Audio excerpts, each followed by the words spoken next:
नमस्कार प्यारे बच्चों, कैसे हैं आप सब। आशा करता हूँ कि सब अच्छे होंगे। तो चलिए शुरू करते हैं। आज हम करने वाले हैं वर्कशीट नंबर 1। ये हमारी अगले सेशन यानी 2021 से 22 की पहली वर्कशीट होने वाली है। शुरुआत में आपके हफ्ते या 2 हफ्ते तक ऐसे ही नॉर्मल वर्कशीट आएंगी। उसके बाद आपकी किताब से ही वर्कशीट आनी शुरू हो जाएंगी, यानी आपका सिलेबस शुरू हो जाएगा। तो यानी जब भी आपके स्कूल में किताब आती हैं, आप ज़रूर ज़रूर अपने टीचर से बात करके वो किताब अपने स्कूल से ले आएँ, क्योंकि आगे की आने वाली वर्कशीट्स किताबों में से ही होने वाली है और उसी तरीके से आपका सिलेबस भी पूरा होगा। तो आइए पहले इस वर्कशीट को हम शुरू कर लेते हैं। ठीक है, ये हमारी वर्कशीट कब की होगी? 1 अप्रैल 2021 की हमारी पहली वर्कशीट होगी। ये वाली हमारी कक्षा 3 के लिए है। यहाँ पर बच्चे अपनी क्लास का सेक्शन, यहाँ पर विद्यार्थी अपना नाम और यहाँ पर अपने टीचर यानी शिक्षक या शिक्षिका का नाम भी लिखेंगे। चलिए, इस वर्कशीट में क्या लिखा है? नमस्ते बच्चों, नई कक्षा में आपका स्वागत है। तो आप सब अगली क्लास में हो गए हैं। अब हम इस नई कक्षा में बहुत सारी नई बातें जानेंगे। तो चलिए कक्षा की शुरुआत आपके परिचय से करते हैं। तो यहाँ पर हम क्या करेंगे? आपका परिचय लेंगे, यानी आपके बारे में कुछ बातें जानेंगे। चलिए, पहला प्रश्न क्या लिखा हुआ है कि नीचे आपसे जुड़ी बातें लिखी गई हैं, आइए इन्हें बोलकर पढ़ते हैं वह खाली स्थानों को भरते हैं। यहाँ पर आपसे जुड़ी हुई कुछ बातें होंगी, आइए देखते हैं कि हमें उसमें क्या क्या भरना है। सबसे पहले यहाँ पर एक बड़ा सा स्क्वायर बना हुआ है, एक वर्ग बना हुआ है। इसमें क्या करना है? इसमें यहाँ पर क्या करना है? अपना चित्र चिपकाइए या चित्र बनाइए। तो यहाँ पर या तो आपको अपनी फोटो चिपकानी है, ठीक है, या फिर आप अपना चित्र खुद भी बना सकते हैं। जो आपका मन करे वो आप यहाँ पर कर सकते हैं। फिर देखिए साथ में क्या लिखा हुआ है। नंबर 1 पर क्या है? मेरा नाम डैश है। तो यानी यहाँ पर आपको अपना नाम बताना है। जैसे उदाहरण के तौर पर मान लीजिए आपका नाम है राम, तो आप क्या लिखेंगे? मेरा नाम राम है। ठीक है। फिर दूसरा वाक्य क्या है? मैं डैश साल का या साल की हूँ। अगर आप एक लड़का है तो आप क्या लगाएंगे? साल का हूँ। अगर आप एक लड़की हैं तो क्या लगाएंगे? मैं डैश साल की हूँ। ठीक है, इस तरीके से आप इनमें से कोई एक ही शब्द लिखेंगे। लेकिन उससे पहले आपको बताना है यहाँ पर क्या आएगा? यहाँ पर आपको अपनी एज बतानी है, अपनी उम्र बतानी है, यानी आप कितने साल के हो गए हैं। तो अक्सर तीसरी कक्षा में बच्चे 7 या 8 साल के होते हैं। तो अगर आप 7 साल के हैं तो आप यहाँ पर क्या लिखेंगे? 7 लिखेंगे। ठीक है, 8 साल के हैं तो क्या लिखेंगे? 8 लिखेंगे। या इसके अलावा आपकी कोई भी उम्र है तो आप यहाँ पर वही लिखेंगे। चलिए, फिर आते हैं नंबर 3 पर। यहाँ पर क्या लिखा है? मैं डैश कक्षा में पढ़ता या पढ़ती हूँ। तो ये वर्कशीट हमारी तीसरी कक्षा की है। तो हम आशा करते हैं कि आप सभी जो ये वर्कशीट देख रहे हैं वो तीसरी कक्षा में ही होंगे। तो यहाँ पर हम क्या लिखेंगे? मैं तीसरी कक्षा में पढ़ता हूँ। पढ़ता हूँ अगर लड़का है तो क्या लिखेंगे? पढ़ता हूँ। और अगर लड़की है तो क्या लिखेंगे? पढ़ती हूँ। ठीक है, फिर आते हैं चौथे नंबर पर। मेरे विद्यालय का नाम है। ठीक है, यहाँ पर आपको क्या लिखना है? अपने विद्यालय का नाम लिखना है। आप जिस भी स्कूल में पढ़ते हैं यहाँ पर आपको उसका नाम लिखना है। तो ये आप अपने हिसाब से लिखिए, क्योंकि ये आपका आंसर होगा।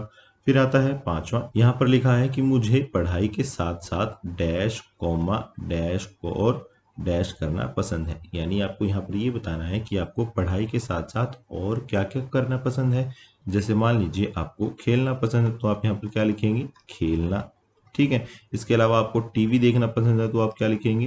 टीवी देखना। ठीक है, तो इस तरीके से आपको पढ़ाई के साथ साथ और क्या क्या पसंद है वो आप यहाँ पर लिख सकते हैं। और एक और चीज आप यहाँ पर अपनी पसंद की लिख सकते हैं। ठीक है, तो इस तरीके से आपको ये लिखना है। फिर आते हैं छठे नंबर पर। मैं पढ़ लिख कर डैश बनना चाहता हूँ या चाहती हूँ। यानी आप पढ़ लिख कर यानी बड़े होकर आप क्या बनना चाहते हैं वो आप यहाँ पर लिख लेंगे। जैसे मान लीजिए अगर आप डॉक्टर बनना चाहते हैं तो आप क्या लिखेंगे? डॉक्टर। ठीक है, मैं पढ़ लिख कर डॉक्टर बनना चाहता हूँ या डॉक्टर बनना चाहती हूँ। तो इस तरीके से आप बड़े होकर जो भी बनना चाहते हैं वो आप यहाँ पर लिख सकते हैं। ठीक है, बहुत ही सिंपल है। ये क्या है? ये आपका परिचय है, यानी आपके बारे में यहाँ पर कुछ बातें बताई गई हैं। तो यानी यहाँ पर जितनी भी चीजें हमें भरनी है वो सारी आपकी ही होंगी।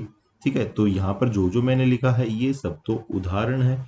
आपका आंसर ये हो भी सकता है और नहीं भी हो सकता है। करना क्या है आपको? आपको अपने हिसाब से अपने बारे में ये चीजें लिखनी है। ठीक है, फिर आते हैं प्रश्न नंबर 2 पर। यहाँ पर क्या लिखा हुआ है कि नीचे सेब के पेड़ का चित्र दिया गया है। तो यहाँ पर एक सेब का पेड़ है और उसका चित्र हमें दिया गया है। इसके सेबों पर आप अपने परिवार के सभी सदस्यों के नाम का पहला अक्षर जैसे कि अगर मान लीजिए आपके परिवार में कोई राधिका नाम का है इंसान है, तो उसको हम क्या लिखेंगे, राधिका का रा लिख सकते हैं। हम इसे परिवार वृक्ष या इंग्लिश में इसको हम क्या बोलते हैं, फैमिली ट्री बोलते हैं। ठीक है, परिवार वृक्ष कह सकते हैं, वृक्ष यानी पेड़। ठीक है, यहाँ पर हमें करना क्या है, जैसे मान लीजिए आपके घर में दिनेश नाम का कोई व्यक्ति है, तो आप यहाँ पर क्या लिखेंगे, किसी भी एक सेब में आप दी लिख देंगे। ठीक है, दिनेश।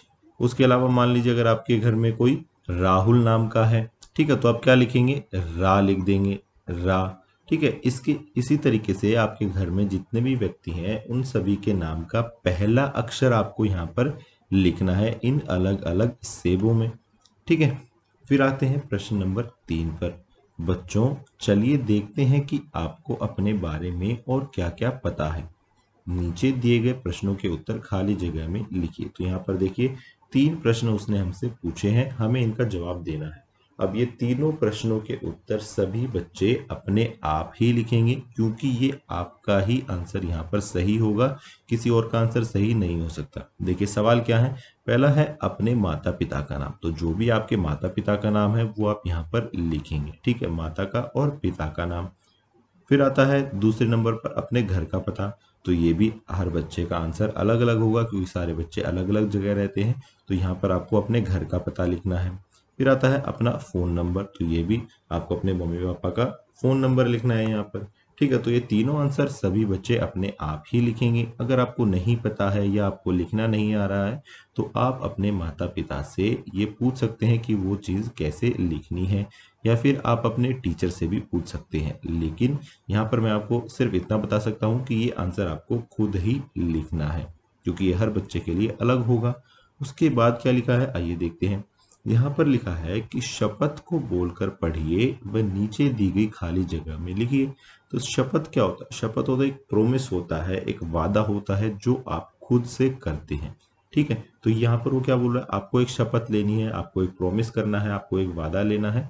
क्या है कि मैं शपथ लेता हूं, अगर लड़का है तो लेता हूं, और अगर लड़की है तो लेती हूं, कि खूब मन लगाकर नई बातें जानने व सीखने का प्रयास करूंगा या करूंगी। तो ये आपको शपथ लेनी है, ये आपको खुद से ही प्रॉमिस करना है कि आप क्या करेंगे, आप खूब मन लगाकर नई बातें जानने और सीखने की कोशिश करेंगे, उसका प्रयास करेंगे। ठीक है, तो यही लाइन आपको यहाँ पर नीचे दोबारा लिखनी है। ठीक है, बिल्कुल ध्यान से सुनिए, यही लाइन जो यहाँ पर लिखी हुई है वही आपको यहाँ पर नीचे दोबारा भी लिखनी है। बस फर्क कितना आएगा, अगर मान लीजिए आप एक लड़का हैं तो आप क्या लिखेंगे, आप लेती हैं ये वाला जो वर्ड है ना इसको नहीं लिखेंगे, और लास्ट में करूंगी है इसको नहीं लिखेंगे। यानी अगर आप एक लड़का है तो ये आपका वाक्य बन जाता है कि मैं शपथ लेता हूं कि खूब मन लगाकर नई बातें जानने व सीखने का प्रयास करूंगा, बस फिर आपको पूर्ण विराम लगा देना है। लेकिन अगर आप एक लड़की हैं तो आप क्या करेंगे, आप यहाँ पर लेता है ये नहीं लिखेंगे, क्योंकि आप लड़की हैं तो आप क्या लिखेंगे, मैं शपथ लेती हूँ। ठीक है, फिर वैसे ही लास्ट में का प्रयास करूंगा आप नहीं लिखेंगे, आप क्या लिखेंगे, करूंगी और फिर पूर्ण विराम। यानी अगर आप लड़की हैं तो आपका आंसर बन जाता है मैं शपथ लेती हूँ कि खूब मन लगाकर नई बातें जानने व सीखने का प्रयास करूंगी। तो यही लाइन आपको यहाँ पर नीचे लिखनी है। ठीक है, आज की क्लास यहीं ख़त्म होती है। अगर आपके कोई डाउट्स हैं तो आप नीचे कमेंट सेक्शन में पूछ सकते हैं। कल फिर मिलेंगे, कुछ नया सीखेंगे। तब तक के लिए थैंक यू एंड जय हिंद।